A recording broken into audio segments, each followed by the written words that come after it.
Hi and welcome to Volusia Magazine. I'm Amber Patterson. Recently, the Daytona Beach International Airport was host to an experimental aircraft, the Boeing 787 Dreamliner jet. We'll get to show you the aircraft and we'll talk to the pilot.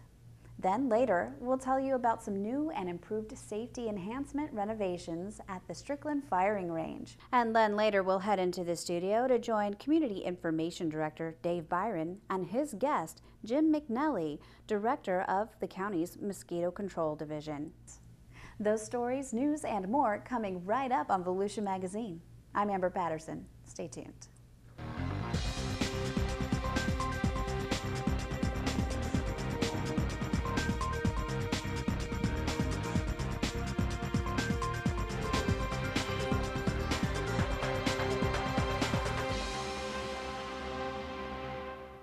Boeing's highly publicized 787 Dreamliner jet recently stopped at Daytona Beach International Airport, a stopover in the plane's route to and from Bolivia for flight tests. Daytona Beach is a great area to work. It's a great airport to work. We have very long runways. You have very long runways here. It's very easy to get into and out of, and we have been welcomed by the airport. Everyone involved from the customs and immigration group that worked with us last night, bringing us back in, clearing the airplane in from Bolivia, to the ground, airport ground support individuals, fueling, security. It's all been outstanding here, and that's one of the many factors that we look at when we determine where we'll go for a ground stop. The Boeing 787 is said to be the most environmentally progressive plane yet, with a manufacturing process that uses less hazardous materials. The plane uses less fuel and is a much quieter operation and has fewer emissions. Many of the plane's parts are made from recycled materials. We consume 20% less fuel than a 767, so that's our comparison.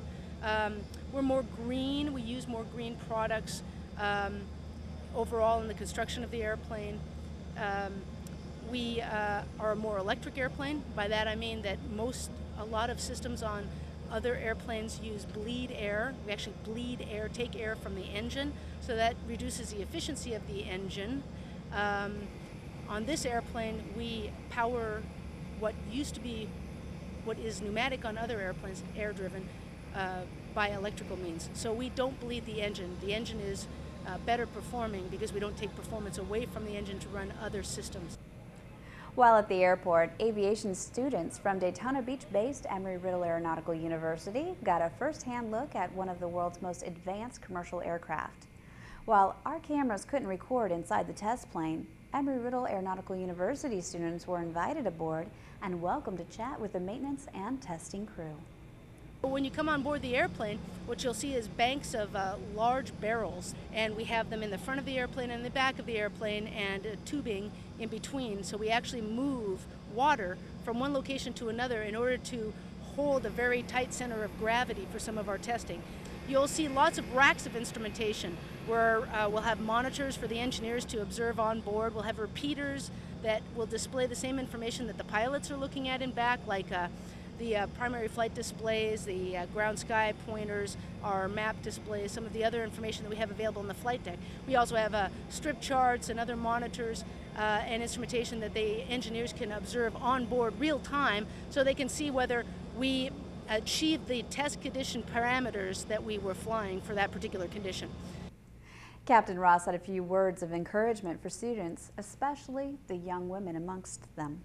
Well, I would say continue to pursue your dreams. Don't be dissuaded. Keep studying. Keep in school. If you can get a 4-year degree, engineering is wonderful. That is my background. Get all the experience you possibly can. Military is a wonderful option, although it's a big commitment. That is an excellent way to go as well. But there are a lot of commercial opportunities out there as well. So just keep studying, keep flying, learn what you can about airplanes, fly as many airplanes as you possibly can. And just be determined. The Boeing 787 Dreamliner departed Daytona Beach International Airport with a tip of its wing, or at least it looked that way to the fervent onlookers. Passenger traffic at Daytona Beach International Airport continues to climb. The airport recorded a 7% passenger traffic increase during May as compared with May of 2012. During the month, 55,318 passengers flew in or out of the county-operated airport, compared with 51,597 passengers of May of 2012. For the 12 months ending May 31st, passenger traffic at Daytona Beach International Airport increased 4%, from 567,998 passengers last year to 588,194 passengers this year. Delta Airlines and U.S. Airways offered approximately 2% more available seats this May compared with last May, but demand was stronger with aircraft passenger loads increasing to 90%, a 4% increase over last May. We're doing really well. Last month we had a 7% increase in our total passenger traffic, and it's very encouraging. We actually had more seats last month than we did last year at the same time, but we also had higher loads. Our load factor last month for everybody was about 90%, meaning 90% of our seats were filled here in Daytona Beach. Last year that number was 84%, so it's a very positive situation in terms of demand, in terms of travel, so we're very optimistic about the future. For more information, flight schedules, tickets, and more, you can go to flydaytonafirst.com. From the airport out to the firing range.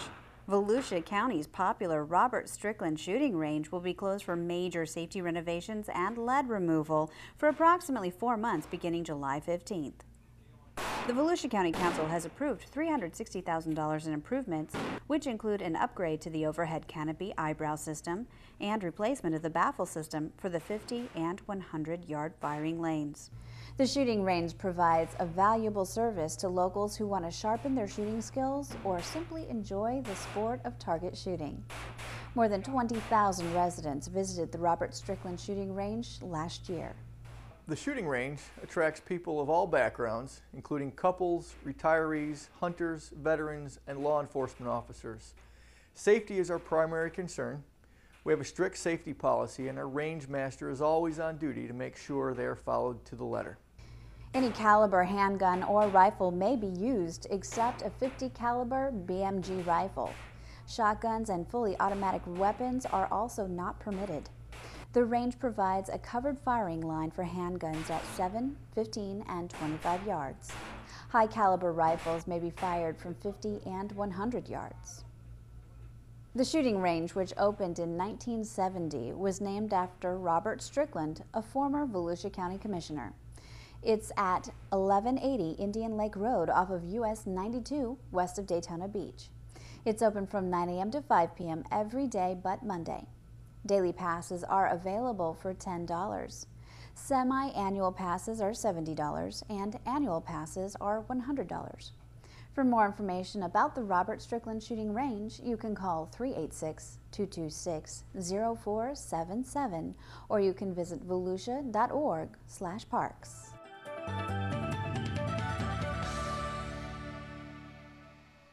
Hi, I'm Deb Denny's with the Volusia County Council, reminding you that there are more than books at the public library.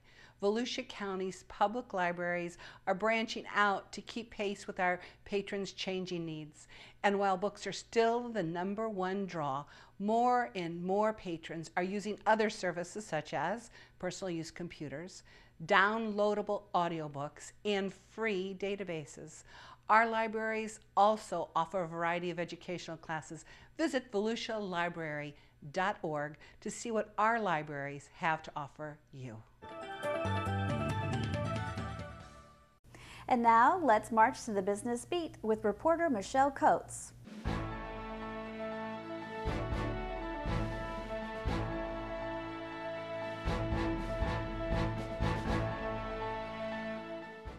I'm Michelle Coates with the Business Beat. We're in the 10,000 square foot warehouse of Global Crafts, a seller and wholesale distributor of fair trade handicrafts from around the world.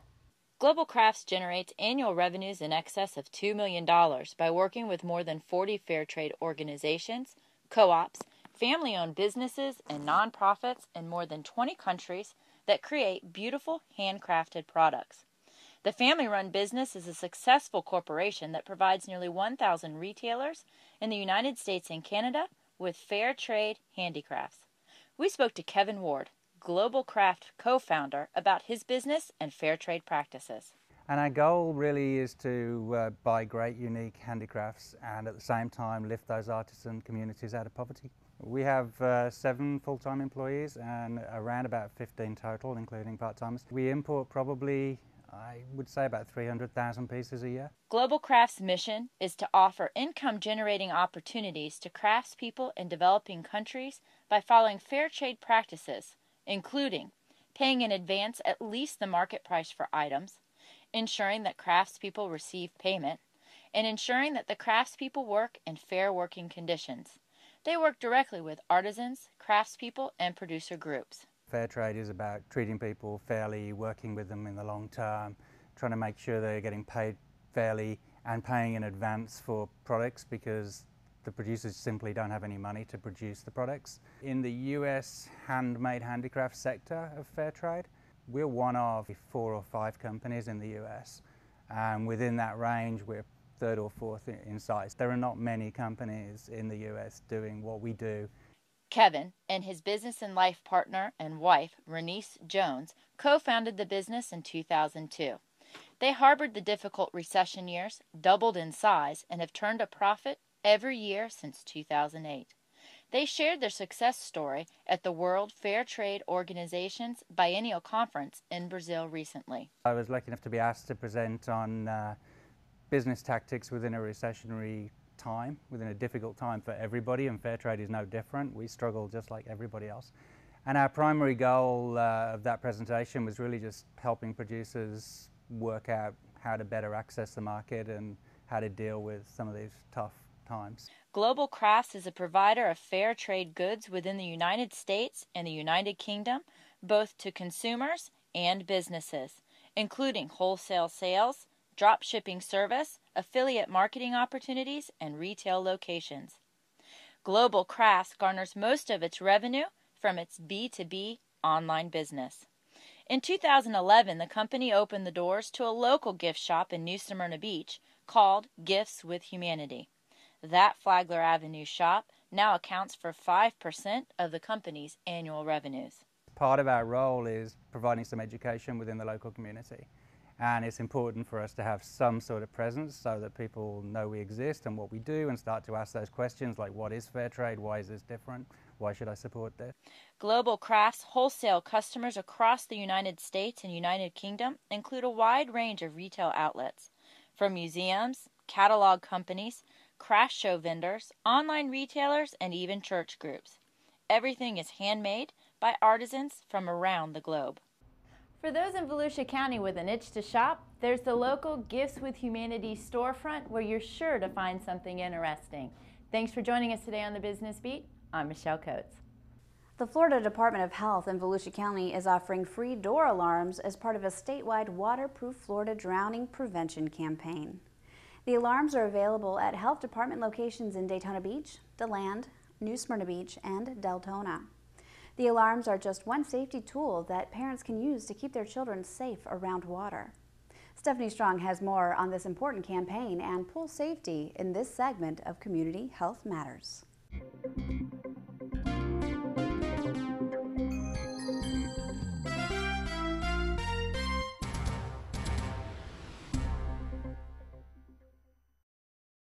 In Florida, drowning is the leading cause of death among children ages 1 through 4 years.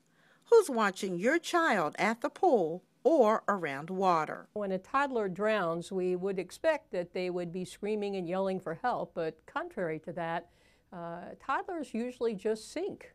They don't say anything, so that means you have to be very careful in watching those children continuously, otherwise they may drown unknowingly. According to the Centers for Disease Control and Prevention, drowning ranks 5th among the leading causes of unintentional injury deaths in the United States. About 1 in 5 people who die from drowning are under the age of 14. Olivia, can you roll over and get my hand? Come and get me. Parents should be aware of a number of safety tips to keep children safe around water. Stay close, be alert, and watch. Parents should also learn and practice water safety skills and have the appropriate equipment such as door alarms. The alarms can be placed on a door or window leading out to a pool.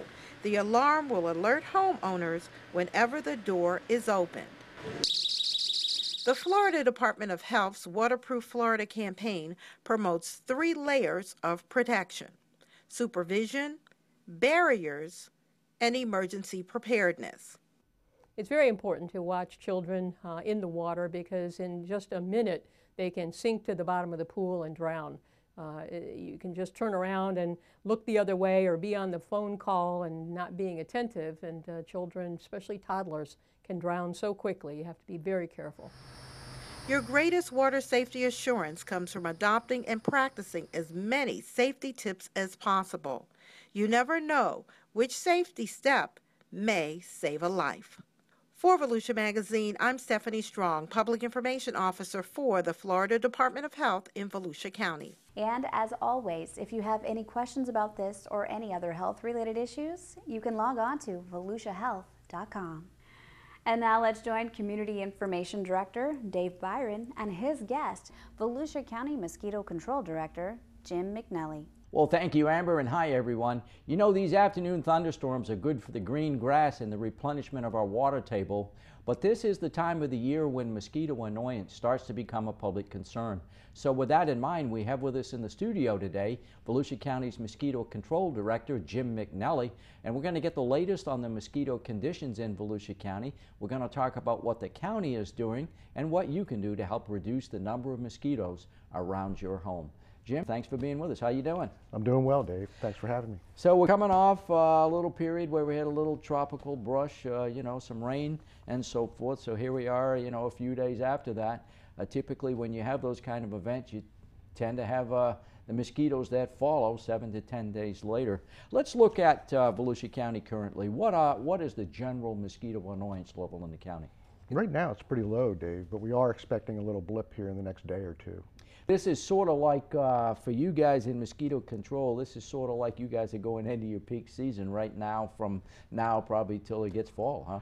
We absolutely are. Tropical Storm Andrea really set a benchmark out there with all of the water. We had a number of people out there working this past weekend, so yeah. Hey, give us the quick layman's explanation. It's sort of simple, but a lot of people may not understand this. What is the correlation between rain or standing water and mosquitoes? The two kind of go hand in hand. They really do. Mosquitoes require standing water to develop. And so either eggs that are laid in the soil previously that flood with rainwater, or that rainwater is used by mosquitoes that come to the rainwater and lay their eggs on top. It's a requirement as part of the life cycle. So typically, I guess it stands to reason then in Florida when we have our summer rainy season, that typically would be the peak of mosquito season in these parts of the Sunshine State. It is, anywhere from March to October. That's our active season, but really here it's almost year round. There's some type of mosquito activity. Jim, of course, one of the concerns with mosquitoes, not only are they an annoyance, but at times they can carry diseases which can you know, cause illnesses for people. I haven't heard of any concern about mosquito-borne illnesses right now, but what's the story there? There is no concern in Volusia County. We monitor our disease situation with sentinel chickens, as you're aware, and we bleed those chickens on a weekly basis, send the samples up to state health. We receive on a weekly basis the word on our chickens, and the word right now is that they're all clean. Jim, when you say bleed those chickens, I guess you take blood samples and analyze it, and I guess as I've learned from talking with you in the past, birds aren't affected the same way as humans are. No, exactly. The birds tend to be a host for the disease, and so they're bitten by the mosquito. They would ward off the disease that the mosquito might have given them, and for the most part they aren't affected. And of course the bleedings are safe and unharmful to the chickens Oh, themselves. absolutely, absolutely. Jim, so what are you doing? I mean, what's Volusia County Mosquito Control doing to get ready for the peak season and to follow this recent rain that we had? Well, we're actively looking at all of that rainwater, whether it's roadside ditches or hammocks. We're looking at all the rainwater that falls. We're looking at all the sites that we know hold water. So we look at all the retention and detention sites around the district. as well as abandoned pools and other sites that hold water. And Jim, I guess, you know, I've heard in years past that when you, particularly in the salt marsh areas and so forth, you tend to try to clean those out and to ensure that there's a kind of a drainage flow, again, to reduce that standing water. We do. We do a lot of ditch work in the district. So there are miles of ditches that need to be cleaned on an annual basis. And we do put a lot of effort into that. So you're out trying to be, I guess, what you call proactive right now. What sort of other things are you doing, Jim? Well, beyond the proactive larviciding that we do, you know, if we can stop that production in the water, then we don't have to be reactive to those mosquitoes that are out and about flying around. But when we have to be, we do put a truck out there. We do express a space spray. We fog, as most people would refer to it. So we do a lot of that as well. Jim, one of the things that we always try to advise people is to protect themselves.